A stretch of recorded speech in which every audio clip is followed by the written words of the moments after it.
জিহ্বার অপরাধ থেকে যেহেতু বাঁচবেন। রমজানের প্রথম রাত শুরু হইলে ইবলিস কিন্তু বন্দী। এখন ইবলিস এখন থেকে কিছু মানুষ তৈরি করে যাইতেছে, আমি তো থাকবো না, তোমাদেরকে কিছু দায়িত্ব বুঝাই দিতেছে। রমজানে এই দায়িত্বগুলো পালন করার জন্য আপনাদের কাছে আসবে অনেকে। যেমন আপনি কোরআন পড়তেছেন মসজিদে বসে বসে, নিয়ত করছেন 3 পারা পড়বেন। ওয়াইদা কিলা লাহুম তাআলাউ ইলা মা আনজালাল্লাহু ওয়া ইলার রাসূল, আপনি বসে বসে পড়তেছেন, একজনের পিছন দিয়ে এসে আসসালামু আলাইকুম, আপনার কি দরকার এখন সালাম না দেওয়া? না পড়তেছে, আজাক দিছে সালাম, তো সালামের জবাব নিয়ে বলতেছে ভাই তেলাওয়াত করতেছে। আচ্ছা করেন, একটু কথা আছে। তো উনি নিয়ত করছে কয় পারা পড়বে? 1 পারা পড়ার পরে উনি কোরআন বন্ধ করে বলতেছে ভাই বলেন কি তারাবি পড়ছেন? জিজ্ঞাসা পড়ছি তো। কয় রাকাত? এরকম জিজ্ঞাসা করুন। তা আপনি বুদ্ধি করে জবাব দিবেন, বলবেন পড়ছি তো। কেন? তারাবি কয় রাকাত পড়ছেন? বলেন না 20 রাকাত পড়ছেন। আপনি বলবেন হ্যাঁ পড়ছি। 8 রাকাত পড়ছেন? বলবেন হ্যাঁ এটাও পড়ছি। 20ও পড়ছেন 8ও পড়ছেন? হ্যাঁ পড়ছি, দুটোটাই পড়ছি। পড়েন না কোনটাই সেটা বলেন। বলবেন ঝগড়া করি নাই। কি করি নাই? তা পড়ছেন কোনটা? 20ও পড়ছি 8ও পড়ছি। এটা কেমনে? বলবেন 20 রাকাত তারাবি পড়ছি, এটার উপরে সাহাবায়ে কেরামের ঐক্যমত, এই জন্য 20 রাকাত পড়ছি তারাবি, এটা রাতের শুরুতে পড়ছি।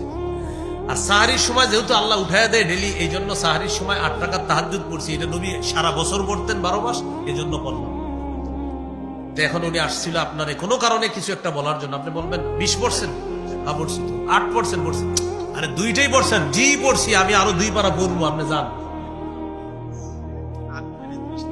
ফাইন সাবাহু আহাদুন, নবী বলছেন কেউ যদি ঝগড়া করতে আসে বলে দিবা ইন্নী ইমরুউন সাইম, আমি রোজাদার, ঝগড়া করব না।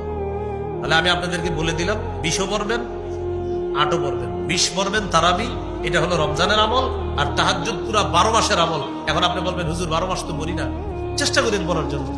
12 মাস আমাদের দেশে অনেক বুজুর্গরা 12 মাসও পড়ে, মানে আপনি পড়তে পারেন না, এটা আল্লাহ যেহেতু রমজানে উঠাইয়া দিচ্ছে, আপনি রমজানে 8 রাকাত তাহাজ্জুদ পড়ার চেষ্টা করবেন ইনশাআল্লাহ। না পারলে 6 রাকাত, না পারলে 4 রাকাত, না পারলে 2 রাকাত, 2 যেন মিস না হয়। প্রিয় ভাইরা, 2 যেন কি না হয়, মিস না হয়। আর একটা গুরুত্বপূর্ণ বিষয়, সাহারিতে খেজুর খাবেন সবাই। সাহারিতে ভাত তো খাবেন, ভাত, গরু, ইলিশ মাছ, এগুলো না হলে তো হয় না আমাদের। তো সবই খাবেন, কিন্তু খেজুর খাবেন। কি খাবেন?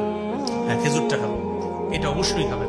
নবীজি বলেছেন নি'মা সাহুরুল মুমিনি আত-তামার, মুমিনের কতই না উত্তম খাদ্য হলো খেজুর। সাহারিতে খেজুর খাওয়া এটা মুমিনের কতই না উত্তম খাদ্য।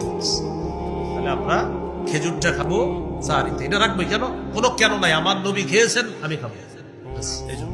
ভালো থাকবেন ইনশাআল্লাহ। রমজানে কেউ যদি কথা বলতে আসে বলবেন কি 100 বার সুবহানাল্লাহ, কথা বলতে আসে। যদি আরো বলে কথা বলতে চায়, ভাই একটু কিলবিল করতেছে মুখটা, ঠিক আছে 100 বার আল্লাহু আকবার। আরে ভাই পড়ছি তো, আরো আবার বলবে লা ইলাহা ইল্লাল্লাহ 100 বার। তো করার পর আপনার বলবে ভাই মুখ তো চলতে চায় না, আলহামদুলিল্লাহ 100 বার।